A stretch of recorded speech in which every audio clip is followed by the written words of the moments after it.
നമസ്കാരം. അഹം എന്ന സിനിമയില് ഒരു പ്രശസ്തമായ ഡയലോഗുണ്ട്. അഹം നല്ലൊരു സിനിമയാണ്. പക്ഷേ സാമ്പത്തികമായി വിജയിച്ചില്ല ആ സിനിമ. അതില് നെടുമുടി വേണു പറയുന്ന ഒരു ഡയലോഗുണ്ട്. ഇവിടെ ആരും ഒന്നും തന്നില്ല, ഇവിടെ ഒന്നും കിട്ടിയില്ല, ഇവിടെ ആരും ഒന്നും തന്നില്ല, ഒന്നും ഇല്ലാത്തടത്തുനിന്ന് വന്നതൊന്നുമല്ല. ആ ഡയലോഗാണ് കഴിഞ്ഞ കുറേ കാലമായി ഈ സർക്കാർ കേന്ദ്ര സർക്കാരിനോട് പറഞ്ഞുകൊണ്ടിരിക്കുന്നത്. ഇവിടെ ഒന്നും കിട്ടിയില്ല, ഇവിടെ ഒന്നും കിട്ടിയില്ല, ഇവിടെ ഒന്നും കിട്ടിയില്ല. സ്ഥിരം പറയുന്നത് തന്നെ. എന്നാൽ കേന്ദ്രം എന്തെങ്കിലും കൊടുക്കാന്ന് വെച്ചാലോ അത് വേണ്ട. വായ്പ തരാൻ പാടില്ല. എന്തെങ്കിലും തരുന്നെങ്കിൽ സൗജന്യമായി ഇങ്ങോട്ട് തരണം. അത് തന്നുകൊണ്ടിരിക്കണം. അത് എന്തിനു വേണ്ടിയാണ്, ഏതിനു വേണ്ടിയാണ് എന്ന് ചോദിക്കുകയൊന്നും ചെയ്യരുത്. ഇനി പലിശ ഇല്ലാതെ എന്തെങ്കിലും ഒരു വായ്പ കൊടുക്കാന്ന് വെച്ചാലോ അപ്പോഴും അതിനെ കുറ്റം പറയാണ്. അതിന് കണ്ടീഷൻസ് ഇവിടെ നിന്ന് അങ്ങോട്ട് പറയും. അതായത് നമുക്ക് പണം വേണം, പക്ഷേ പണം നമ്മൾ സ്വീകരിക്കുന്നതിനുള്ള കണ്ടീഷൻസ് നമ്മൾ പറയും എന്നതാണ് നിലവിലുള്ള ഒരു അവസ്ഥ. നമുക്കറിയാവുന്ന ഒരു കാര്യമാണ്.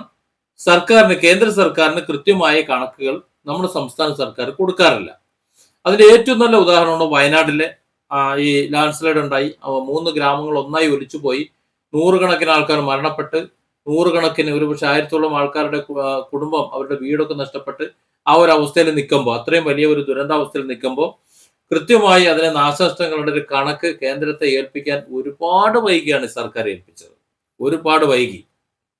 അതുപോലെ പണം ഇല്ല എന്നുണ്ടെങ്കിലും കൃത്യമായി എന്തൊക്കെയാണ് ചെയ്യേണ്ടത്, ഏതൊക്കെയാണ് ചെയ്യേണ്ടത്, അതെങ്ങനെയൊക്കെയാണ് ചെയ്യേണ്ടത് എന്നതിനെ കുറിച്ച് കൃത്യമായി ഒരു പ്ലാൻ തയ്യാറാക്കി, ആ പ്ലാൻ പണത്തിന്റെ മാത്രം കുറവേ ഉള്ളൂ, പണം കിട്ടിക്കഴിഞ്ഞാൽ അങ്ങ് ചെയ്യാൻ വേണ്ടിയിട്ട് സെറ്റാക്കി ഇതുവരെ വെച്ചിട്ടില്ല എന്നുള്ളത്, ഒരു ഇംപ്ലിമെന്റേഷന് വേണ്ടിയിട്ടുള്ള ആവശ്യമായ കാര്യങ്ങൾ ഇതുവരെ ചെയ്തിട്ടില്ല എന്നുള്ളത് മറ്റൊരു കാര്യം. അതായത് മാസങ്ങൾ കഴിഞ്ഞു ഈ ദുരന്തമുണ്ടായിട്ട്. ഇത്രയും കാലം കഴിഞ്ഞിട്ടും സർക്കാർ ഇത് സംബന്ധിച്ചുള്ള ഒരു കാര്യങ്ങളും മുന്നോട്ട് കൊണ്ടുപോയിട്ടില്ല. എന്തൊക്കെയോ ചില ചില്ലറ സഹായങ്ങൾ കൊടുത്തു എന്നല്ലാതെ അവരുടെ പുനരധിവാസത്തിന് വേണ്ടിയിട്ടുള്ള കാര്യങ്ങൾ ഒരു പാക്കേജ് ആക്കി അതെങ്ങനെ ഇംപ്ലിമെന്റ് ചെയ്യണമെന്നതിനെ കുറിച്ച് കൃത്യമായ ഒരു രൂപരേഖ ഇതുവരെ ഉണ്ടായിട്ടില്ല. ആ രൂപരേഖ ഉണ്ടാകാതെ അതിന് എത്ര പണം വേണം എന്നെങ്ങനെയാണ് മനസ്സിലാക്കുന്നത്? എന്നാൽ ഇതിനെ ഒന്നും തലവേദന ഇല്ലാതെ ആവശ്യമായ സ്ഥലം അവർക്ക് കൊടുക്കുകയോ, ഇനി അതല്ല എന്നുണ്ടെങ്കിൽ സർക്കാരിന്റെ നിലവിലുള്ള സാമ്പത്തിക പ്രതിസന്ധി അതുണ്ട്. നോട്ട് നിരോധനത്തിനും അതിനുശേഷം ആഫ്റ്റർ കൊറോണയ്ക്ക് ശേഷം ഒക്കെ പിന്നെ കുറെ കൈയിട്ട് പാറലും ഒക്കെ എല്ലാം കൂടി ചേരുമ്പോൾ വലിയൊരു സാമ്പത്തിക പ്രതിസന്ധി ഉണ്ട്. അങ്ങനെയാണെങ്കിൽ മലയാളികൾ ജനങ്ങൾ സഹായിക്കാം എന്ന് പറഞ്ഞതിലേക്ക് വിട്ടുകൊടുക്കണം. അതിലൊരു അഭിമാനക്ഷതം നോക്കേണ്ട ആവശ്യമൊന്നുമില്ല. കൈയിട്ട് പറയാൻ പറ്റില്ല എന്നേ ഉള്ളൂ. അപ്പൊ അതും പറ്റില്ല. അപ്പോൾ 1,800 കോടി രൂപ ഉള്ളതിൽ അതിലൊന്നും ചെയ്യാതിരിക്കുമ്പോഴാണ് ഇവിടെ ഏതാണ്ട് ഒരു 550 കോടി രൂപ ഇവിടെ സർക്കാർ കൊടുക്കാന്ന് പറയുന്നത്. എനിക്ക് തോന്നുന്നത് ആ തുക തന്നെ മതി. ആ വയനാടിന്റെ പുനരുദ്ധാരണത്തിന് അതിനാവശ്യമായ തുക കേന്ദ്ര സർക്കാർ കൃത്യമായി കണക്കൂട്ടിയിട്ടുണ്ട്. പക്ഷേ ഇവിടെ നിന്ന് അതിന്റെ നഷ്ടത്തിന്റെ കണക്കുകൾ കൃത്യസമയത്ത് അവിടെ എത്തിക്കാത്തത് കൊണ്ട് അവർ പണം അനുവദിക്കാൻ വൈകി. എന്നിട്ടും അവർ പണം അനുവദിച്ചു. ആ പണം ഈ സാമ്പത്തിക വർഷത്തിൽ തന്നെ ചെലവഴിക്കണം, കൃത്യമായി അത് ചെലവഴിക്കണം എന്ന് പറഞ്ഞതാണ് ഇപ്പോഴത്തെ പ്രശ്നം. മാത്രമല്ല കേന്ദ്ര സർക്കാർ അതിന് കൃത്യമായ കുറെ കാര്യങ്ങൾ പറഞ്ഞിട്ടുണ്ട്. ഇന്നതിനിത്ര ആ നിലയിൽ തന്നെ ചെലവഴിക്കണം, വകമാറ്റി ചെലവഴിക്കരുത് എന്ന്. കേന്ദ്രം അങ്ങനെ പറയുന്നതിന് കാരണമുണ്ട്. ഇതിനു മുമ്പ് കൊടുത്തിട്ടുള്ള സ്പെഷ്യൽ അസിസ്റ്റൻസിന് കൊടുത്തിട്ടുള്ള ധനം മുഴുവൻ ഇതിനു മുമ്പ് വകമാറ്റി ചെലവഴിച്ചിട്ടുണ്ട്. ഈ സർക്കാർ ഒന്നും ചെയ്യില്ല എന്നതിന്റെ ഒരു തെളിവ്. ഈ വയനാട് ലാൻഡ് സ്ലൈഡ് നടന്നിട്ട് എത്ര കാലം?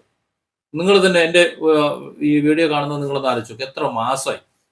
ഈ മാസത്തിനിടയിൽ ആ വീടുകൾക്ക് അല്ലെങ്കിൽ അവിടെ താമസിക്കുന്നവർക്ക് ഇന്നതൊക്കെയാണ് വേണ്ടത് എന്നൊരു കൃത്യമായ ഒരു സ്ട്രക്ചർ ഉണ്ടാക്കിയിട്ടുണ്ടോ? ഈ സമയം വരെ ഉണ്ടാക്കിയിട്ടില്ല. അതിനെക്കുറിച്ച് ആലോചിക്കുന്നതേ ഉള്ളൂ. അതായത് സർക്കാർ ഒന്നിനെ കുറിച്ച് ആലോചിക്കാൻ പോലും സമയമില്ല.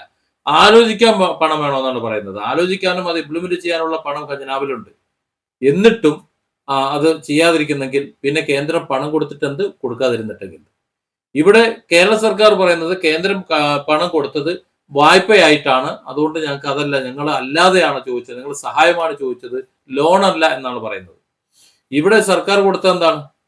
ഈ പറഞ്ഞ പണം അനുവദിച്ചത് നിങ്ങൾ 50 വർഷത്തേക്ക് പലിശ രഹിതമാണ്. പലിശ വേണ്ട, നിങ്ങൾ 50 വർഷം കൊണ്ട് തിരിച്ചടച്ചാൽ മതി എന്നാണ് പറയുന്നത്. അതൊരു വലിയ സഹായമല്ലേ? എന്തുകൊണ്ടാണ് അത് അങ്ങനെ കൊടുക്കുന്നത്? ഇതിനു മുമ്പുള്ള സ്പെഷ്യൽ അസസ്മെന്റ് കൈകാര്യം ചെയ്തത് ഇങ്ങനെ ആയതുകൊണ്ടാണ്. അതെങ്ങനെയാണെന്ന് സർക്കാരിന് അറിയാവുന്നത് കൊണ്ടാണ്. അതിന് കുറ്റക്കാരൻ കേരള സർക്കാർ തന്നെയാണ്. കേന്ദ്ര സർക്കാർ ഒന്നുകൂടി പറഞ്ഞു. അതാണ് ഇവിടെ കേരള സർക്കാരിനെ വിരളി പിടിപ്പിച്ചേക്കുന്നത്. ഇവിടെ വയനാടിന്റെ പുനരുദ്ധാര പ്രവർത്തനങ്ങൾക്കും പുനരുജ്ജീവന പ്രവർത്തനങ്ങൾക്കും വേണ്ടി അനുവദിക്കുന്ന ഈ പണത്തിൽ നിന്ന് 1 രൂപ വകമാറ്റിയാൽ അത് ഇനി എന്തെങ്കിലും സ്പെഷ്യൽ അസിസ്റ്റന്റ് അല്ലെങ്കിൽ കേരളത്തിന് തരുന്ന പണം ഉണ്ടല്ലോ, ആ പണത്തിൽ നിന്ന് ആ പൈസ കുറയ്ക്കുമെന്ന് പറഞ്ഞതാണ് കേരള സർക്കാരിനെ ഇപ്പൊ ചൊടിപ്പിച്ചേക്കുന്നത്. കേരള സർക്കാർ ചോദിച്ചെന്തിനാണ്? വയനാടിന്റെ പുനരുദ്ധാരണ പ്രവർത്തനങ്ങൾക്ക്. കേന്ദ്ര സർക്കാർ പണം അനുവദിച്ചെന്തിനാണ്? വയനാടിന്റെ പുനരുദ്ധാരണ പ്രവർത്തനങ്ങൾക്ക്. അതാണ് ഇപ്പൊ കുറ്റം. അതായത് വയനാടിന്റെ പുനരുദ്ധാരണ പ്രവർത്തനങ്ങളുടെ പേരിൽ വരുന്ന പണം അടിച്ചു മാറ്റി അല്ലെങ്കിൽ വക മാറ്റി മറ്റാവശ്യങ്ങൾക്ക് വിനിയോഗിക്കാനോ അതിലൂടെ അത് ചില വായിൽ പോകാനോ ഉള്ള ഒരു ആസൂത്രിത ശ്രമം കേന്ദ്ര സർക്കാർ മുൻകൂട്ടി അറിഞ്ഞുകൊണ്ട് തടയിട്ടതാണ് ഇവിടുത്തെ യഥാർത്ഥ പ്രശ്നം എന്നാണ് ഞാൻ മനസ്സിലാക്കുന്നത്. സത്യത്തിൽ വയനാടിന്റെ പുനരുദ്ധാരണ പ്രവർത്തനം എന്നത് കേരള സർക്കാരിന്റെ മനസ്സിലുണ്ടായിരുന്നെങ്കിൽ, കേരള സർക്കാരിന് അങ്ങനെ എന്തെങ്കിലും ഒരു പ്ലാൻ ഉണ്ടായിരുന്നെങ്കിൽ, വയനാട് സ്വയം എന്തോ ചെയ്യട്ടെ അല്ലെങ്കിൽ എല്ലാവരും ആത്മഹത്യ ചെയ്യട്ടെ എന്നൊരു നിലപാടെടുക്കാതെ സംരക്ഷിക്കാൻ എന്തെങ്കിലും ഒരു ഉദ്ദേശം ഉണ്ടായിരുന്നെങ്കിൽ ഇതിനോടകം തന്നെ വയനാട് എന്ത് ചെയ്യണമെന്ന് കൃത്യമായ ഒരു സ്ട്രക്ചർ ഉണ്ടാക്കിയേനെ. അതുണ്ടാക്കിയിട്ടില്ല. അങ്ങനെ ഒരു പ്ലാനും ഉണ്ടാക്കാതെ ഇവിടെ ഇംപ്ലിമെന്റ് ഏജൻസികൾക്ക് പണം കൊടുക്കാനുള്ള ഒരു സാഹചര്യം, പണം മാത്രം മതി ബാക്കി മുന്നോട്ട് പോകും എന്നുള്ളൊരു അവസ്ഥ ഇവിടെ ചെയ്യാത്തത് കൊണ്ട് വന്നിട്ടുള്ള മുഴുവൻ തടസ്സങ്ങൾക്കും കേരള സർക്കാരാണ് ഉത്തരവാദി, അല്ലാതെ കേന്ദ്ര സർക്കാരല്ല. കേരളം ഈ പറയുന്ന ഈ സമയത്ത് പോലും ഒന്നും ചെയ്തിട്ടില്ല. എന്തെങ്കിലും ചെയ്യുമെന്നോ അല്ലെങ്കിൽ ഇനി എന്തെങ്കിലും സാധിക്കുമെന്നോ യാതൊരു ഉറപ്പുമില്ല എന്നതാണ് അവസ്ഥ. ഏതായാലും കേന്ദ്ര സഹായം എന്ന് പറയുന്നത് കേരള സർക്കാരിന് കിട്ടേണ്ടത് സഹായമായി കിട്ടണം. തിരിച്ചടയ്ക്കാൻ കഴിയാത്ത വിധം, വേണ്ടാത്ത വിധം കിട്ടണം. അത് ഞങ്ങൾ തോന്നിയതുപോലെ കൈകാര്യം ചെയ്യും. ഞങ്ങൾ ചിലപ്പോൾ വകമാറ്റും. ഞങ്ങൾ ഇഷ്ടംപോലെ നമ്മൾ കൈകാര്യം ചെയ്യും. അതിനാണ് സഹായം എന്ന് പറയുന്നത്. അക്കൗണ്ടബിലിറ്റി ഇല്ലാതെ അൺകണ്ടീഷനായി പണം കൊടുക്കണമെന്ന് പറയും. അങ്ങനെ അതാണ് പറയുന്നത്. സർക്കാർ അതാ പറയുന്നത്, അതാണ് ആഗ്രഹിക്കുന്നത്. മന്ത്രി രാജനൊക്കെ അങ്ങനെയാണ് ആഗ്രഹിക്കുന്നത് തോന്നുന്നു. ഞാൻ മനസ്സിലാക്കുന്നത്, കേരളത്തിന്റെ പ്രസ്താവനകൾ കാണുമ്പോൾ എനിക്ക് മനസ്സിലാകുന്നത് അതാണ്. അല്ലാതെ വയനാടിന്റെ പുനരുദ്ധാരണ പ്രവർത്തനങ്ങൾക്ക് വേണ്ടിയിട്ടാണ് എന്ന് ആണെന്നുണ്ടെങ്കിൽ, വയനാടിനെ പുനരുദ്ധരിക്കാൻ വേണ്ടി എന്തെങ്കിലും ഒരു ആഗ്രഹം ഉണ്ടായിരുന്നെങ്കിൽ ഇതിനോടകം എന്നേ അതിന്റെ പ്ലാൻ തയ്യാറായനെ. ആ പ്ലാൻ കൊണ്ട് പണം കിട്ടുന്നത് കാത്ത് അവിടെ ഇരുന്നേനെ. പണം കിട്ടുന്നത് കാത്തിരിക്കുന്ന ആ നിമിഷം അതിലേക്ക് ആവശ്യമായ പണം ഏതെന്ന് വെച്ചാൽ പണം അതിലോട്ട് ഇൻവോൾവ്മെന്റ് ചെയ്ത് അതിലേക്ക് കൊടുത്ത ശേഷം അതിലേക്ക് ഇനി പണം തികയാതെ വന്നാൽ, ഒരുപക്ഷെ കേന്ദ്ര സർക്കാർ തരുന്ന പണം തികയാതെ വന്നു കഴിഞ്ഞാൽ നമ്മുടെ കേരളത്തിന്റെ വയനാട് പുനരുദ്ധാരണ ആ ഫണ്ടിലേക്ക് വന്നിട്ടുള്ള പണമുണ്ട്. അതിൽ നിന്ന് ബാക്കി പണം അതിലേക്ക് വെച്ചു കൊടുത്തുകൊണ്ട് അത് കൃത്യമായി ആ പദ്ധതി നടപ്പിലാക്കാൻ കഴിയുമായിരുന്നു. അപ്പോൾ കേന്ദ്ര സഹായവും ഇവിടെ മലയാളികൾ കൊടുത്തിട്ടുള്ള സഹായവും എല്ലാം കൂടി ചേരുമ്പോൾ വയനാട് വളരെ പെട്ടെന്ന് തന്നെ പുനരുദ്ധരിക്കപ്പെട്ടു. ഒരു പക്ഷേ പഴയതിലും മനോഹരമായ ഒരു ജീവിത പശ്ചാത്തലം അവർക്ക് കിട്ടിയേനെ. പക്ഷെ ഇവിടെ സർക്കാർ ഇതുവരെ അതിനെക്കുറിച്ച് എന്ന രീതിയിൽ എങ്ങോട്ടും പോയിട്ടില്ല.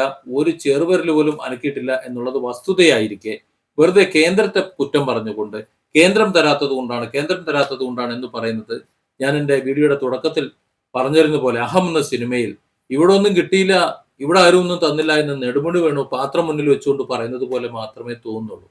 ഈ സർക്കാരിന് ഒന്നും ചെയ്യാൻ തൽക്കാലം ഉദ്ദേശമില്ല. സർക്കാരിനെ വകമാറ്റാൻ, അതിൽ നിന്ന് കുറച്ചൊക്കെ കൊള്ളയടിക്കാൻ കുറച്ച് പണം മാത്രം കിട്ടിയാൽ മതി. അങ്ങനെ പണം കൊടുക്കാൻ തൽക്കാലം പറ്റില്ല എന്ന് കേന്ദ്രം പറഞ്ഞപ്പോൾ അതിനുള്ള കലിപ്പ് ഇത്തരത്തിൽ തള്ളിവിടുന്നത് മലയാളികളിൽ ഒരു വിഭാഗത്തിനെങ്കിലും മനസ്സിലാകുന്നുണ്ട് എന്ന് മന്ത്രിയും ഈ മന്ത്രിസഭയും ഓർക്കുന്നത് നല്ലതാണ്. Different angles.